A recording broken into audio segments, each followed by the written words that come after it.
अल्लाहुम्मा सल्ली अला पढ़ दिया कोई हर्ज नहीं। अगर अल्लाहुम्मा सल्ली अला मुहम्मद तक पढ़ दिया तो सब सजदा वाजिब हो जाएगा। समझ गए?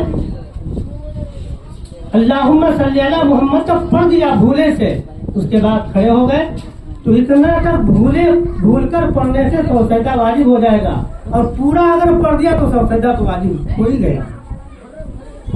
तो समझ गए हम लोग?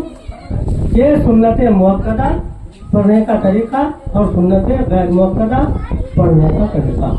सुन्नत मुअक्कदा में मतलब कि अतहियात के बाद दुरूद पाक पढ़ना नहीं है, और तीसरी रकअत के लिए जब हम खड़े हो जाएंगे तो फिर सना भी पढ़ना नहीं है, बिस्मिल्लाह पढ़ के अलहम्द शरीफ पढ़ना शुरू कर देना। बात समझ में आ गई? इंशाअल्लाह अब हम लोग इसी तरह से सुन्नत मुअक्कदा और सुन्नत गैर मुअक्कदा नमाज हम लोग अदा करेंगे।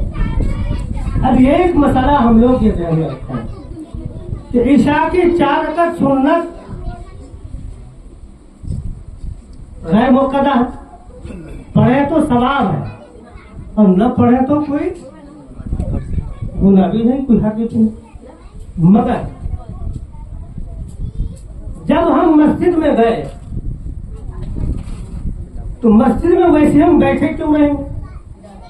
फर्ज कि जमात का वक्त अभी 5 मिनट बाकी है, 10 मिनट बाकी है, तो हम वैसे बैठे क्यों रहे? बैठे रहने से सुन्नत गैर मुअक्कदा नमाज पढ़ना तो बेहतर है, इसलिए सुन्नत गैर मुअक्कदा नमाज पढ़े तब बैठे, उसके बाद तब फिर जमात में शामिल हो। अब किसी साहब को इशा के वक्त की 4 रकअत सुन्नत गैर मुअक्कदा पढ़ने की आदत है, बगैर पढ़े उसको अच्छा नहीं लगता, तो वो क्या करेगा? और जमात का टाइम हो गया, तो अब ऐसा तो नहीं है कि जमात वो छोड़ देगा सुन्नतें पढ़ेगा, ऐसा तो नहीं कि जमात शुरू हो गई तो वो जमात के साथ वो शख्स शरीक हो जाएगा, जमात के साथ शरीक हो जाएगा, और शरीक होने के बाद 2 रकअत जो सुन्नत है उसको पढ़ लेगा। उसको पढ़ने के बाद जो 4 रकअत सुन्नतें पहले की छूटी उनकी है, तो 2 रकअत सुन्नत के बाद वो 4 रकअतें सुन्नत वो पढ़ सकता है। हम लोग इस तरह से पढ़ते हैं, जरूर पढ़ें।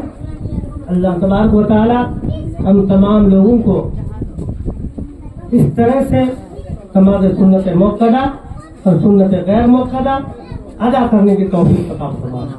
तो हज़रात याद रह जाएगा ना, बस यही इस मसले को, इसी एक मसले को हम लोग आज ध्यान में रखें। फिर अक्सर बेशतर मसाइल का जिक्र होता ही रहता है, क्योंकि ज्यादा बयान करने से अगर हम भूल जाए तो फिर बेकार हो जाएगा। इसलिए सुन्नत मुअक्कदा और सुन्नत गैर मुअक्कदा वाला मसाला ही हम लोग आज ज़हन में रखें और इस पर अमल करें। अगर अमल कर लेंगे इंशाअल्लाह नमाज हमारी दुरुस्त हो जाएगी।